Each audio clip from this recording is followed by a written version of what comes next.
jem shqiptare kur nuk bëhem shkije, zonja e tine o lërgoj mije. Në 5 prill 1913, në krye të forca malezese po hyntën Krushec të Lugut Baranit i brigadier famkeq Sava Lazarvici, Sava Izi ose Sav Bataja. Ai qëtë të lalën në gjitha fshatrat e Lugut Baranit për të ftuar burrat që të dorëzojnë armët në shenjë të pranimit të pushtetit të Malit Zi dhe në mënyrë të organizuar të shkojnë secili për të bërë aktin e shëmtuar të ndërrimit të emrit të Kombësisë të Fes. Me që popullat refuzoi të binde i këtij urdhri përçmues, ai përdori forcën e armëve duke bërë shtrumbehi fshatrat të Lugut Baranit. Krushec u shkatoi 12 burra, në Push, 8, në Dobërdor masakroi me bajoneta Myftar Elezin me shumë tjerë për të vazhduar masakrën në Turjak, Graboc, Koqes, Osrim, Sfrk, Gutoglav, Kosuric dhe Navërgjan.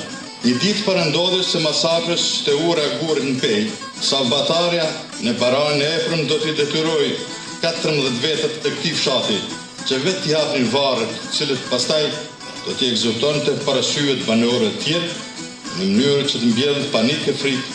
Në këto ngjarje tragjike do të shquhet Sali Bayraktari. Bayraktari Vranocit, duke i prirë turmës së të buar, do të shmanget me mjeshtri i kurtës së përgatitur në Gorazhdec. Do të mbërrijnë Pej me shpresën në qytet, do të gjejë përkrahjen e banorëve tjerë, ata të sfiduar nga përçmimi i malezesëve, që pikërisht mbi urë do të provokojnë aktin e barbarisë së tyre ndaj shqiptarëve, duke ofruar flamurin e Malit Zi njerëz nga djemt e ri Xhenel Bayraktarit, me qëllim provokacione për ta puthur e për ta ngritur në shenjë për ulje dhe në nështrimin ndaj pushtetit të tyre. Bayraktari i ri nuk u korrit. Ai protestoi me zot fuqishëm në kup të qiellit, se jem shqiptar e s'na ba feja zakonet e huaja me ndërrua.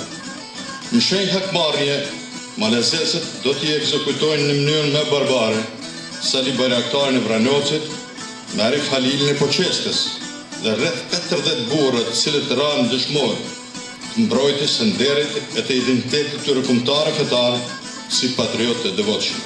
Në këtë krim kanë marrë pjesë aktive dhe popat, kleri ortodoks dhe kolonistët serb e malezes për të përhapur dhe për të realizuar politikën shekullore serbe për zhdukjen e popullit shqiptar. Vetëm në rrethin e Pejës dhe Gjakovës u përshkatuan me këtë rast 4.000 shqiptar dhe 800 tjerë në plavë e në Gusi.